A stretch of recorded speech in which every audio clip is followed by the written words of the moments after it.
Assalamualaikum warahmatullahi wabarakatuh. Kali ini kita kelas kimia SMA akan menjelaskan tentang hidrokarbon subtema minyak bumi. Jadi minyak bumi itu punya komponen penyusun. Jadi komponen penyusun minyak bumi sebenarnya adalah ini: alkana, sikloalkana, senyawa hidrokarbon. Adapun pengolahan minyak bumi itu bisa dari model desalting dan destilasi bertingkat ya. Minyak bumi diolah dari dua metode ini dan menghasilkan beberapa jenis fraksi. Yang pertama adalah gasolin atau gas-gas ya, gas-gas alam ya. Selanjutnya naik bensin, kerosin. Kerosin ini minyak tanah. Jadi orang bilang minyak bumi minyak tanah ya. Minyak bumi ya pasti minyak tanah, tapi minyak tanah pasti minyak bumi, tapi minyak bumi punya fraksi, salah satu fraksinya adalah minyak tanah atau kerosin. Selanjutnya naik solar, pelumas seperti oli ya, gomo. Lanjut ada residu. Jadi biasanya residu ini adalah yang memiliki titik didih lebih besar ya, lebih tinggi. Jadi semakin ke kanan ini fraksi-fraksi ini semakin tinggi titik didihnya. Dan sebentar kita lihat. Ternyata penggunaan minyak bumi di alam itu memiliki dampak negatif ya. Yang lebih utama itu adalah polusi udara. Selanjutnya kita masuk. Ada beberapa fraksi minyak bumi yang tadi kita bahas. Untuk yang memiliki atom C nomor 1 sampai C4 saja itu titik didihnya kurang dari 30 derajat Celcius. Jadi dia biasa digunakan bahan-bahan bakar ya. Bahan bakar atau pemanas. Ini misalnya yang pernah saya jelaskan C1, C4 itu berupa gas-gas butana ya. Gas metan, gas butan ya. LPG. Nah, ini masuk ya. Selanjutnya ada petroleum ether. Nah, ini digunakan sebagai pelarut. Titik didihnya dia antara kisaran 30 sampai 90 derajat Celcius.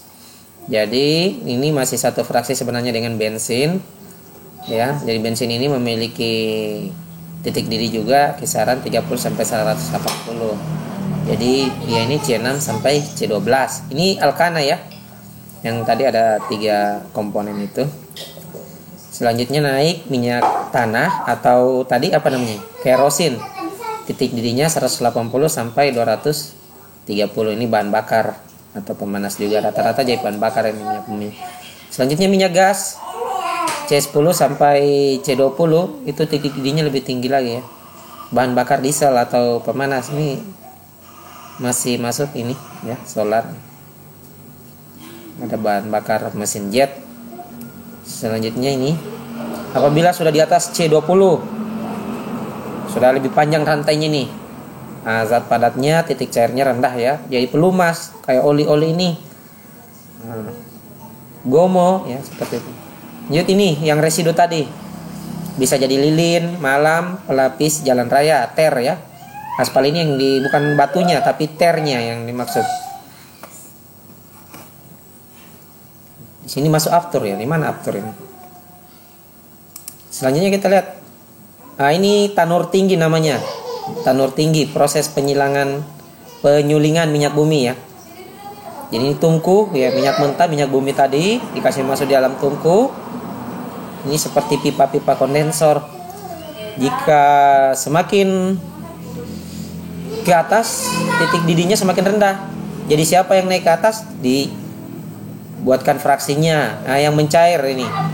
Kalau yang mencair 400 derajat Celcius, ini jadi minyak pelumas, lilin, parafin dan residu lain ya. Nah, naik lagi.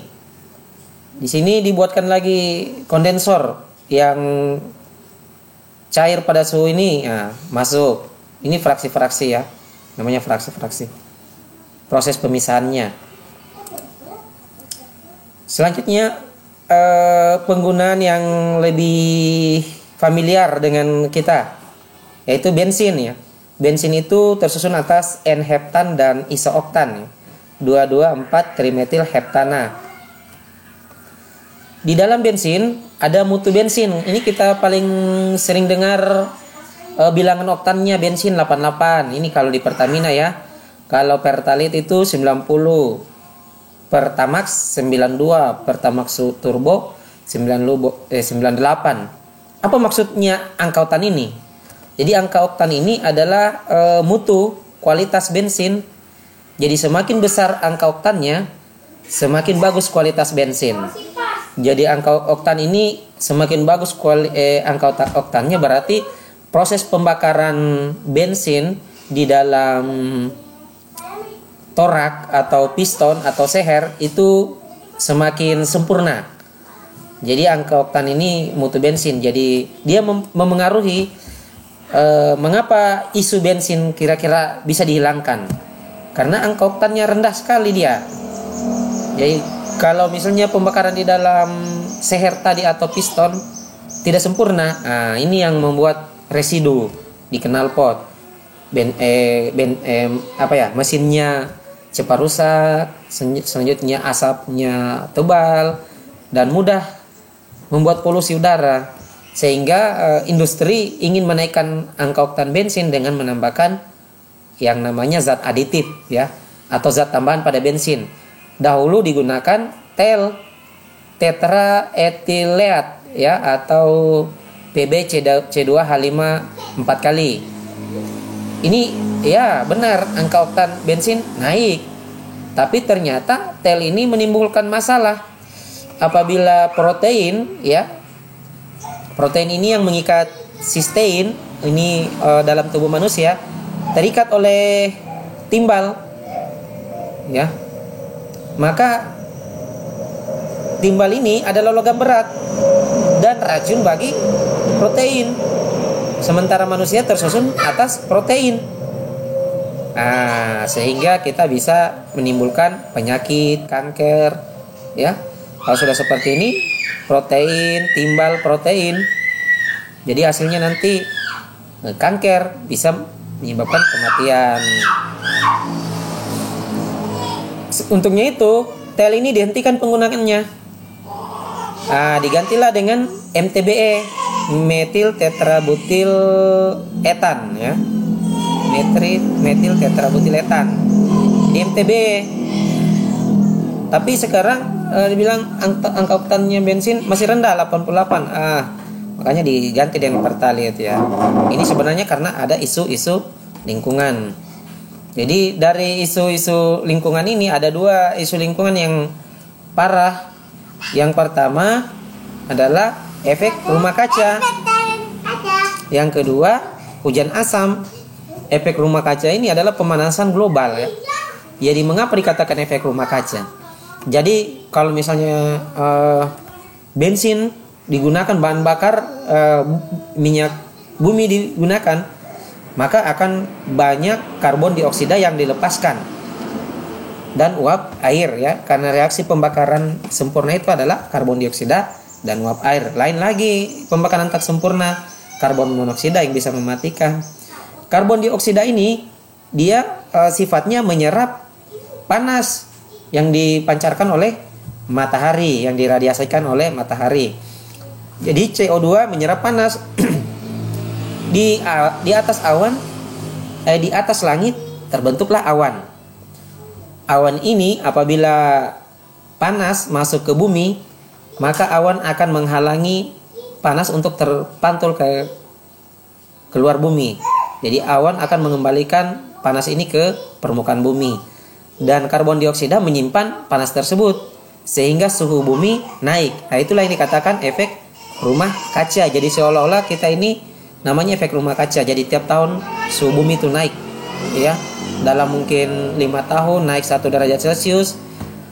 Mungkin kita tidak rasa dalam 1 sampai 5 tahun, tapi dalam beberapa dekade kemudian ini sangat berbahaya. Sudah banyak akibat efek rumah kaca ini, sudah banyak pulau-pulau di Antartika dan Arktik itu tenggelam karena yang terbentuk dari es. Ada namanya es abadi yang di atas gunung itu Everest. Itu sudah mulai mencair karena efek rumah kaca. Apabila semua pulau-pulau es di kutub Arktik dan Antartik mencair, ya, tidak besar kemungkinan ya, bahkan bisa jadi 100% banyak pulau-pulau kecil akan tenggelam. Ya, banyak pulau-pulau kecil akan tenggelam. Selain itu, hujan asam. Apa maksudnya hujan asam? Jadi hasil pembakaran tadi kan ada H2O, ada CO2, ada CO. Apabila terjadi hujan, akan bereaksi dengan CO2. Jadi H dengan CO2 bereaksi sehingga membentuk HCO3, ya. Nah, jadi apabila unsur itu sudah berbentuk asam walaupun dia asamnya lemah, maka asam ini akan merusak besi, perkaratan, ya. Dan asam tidak disukai oleh makhluk hidup, tumbuhan, manusia, dan hewan.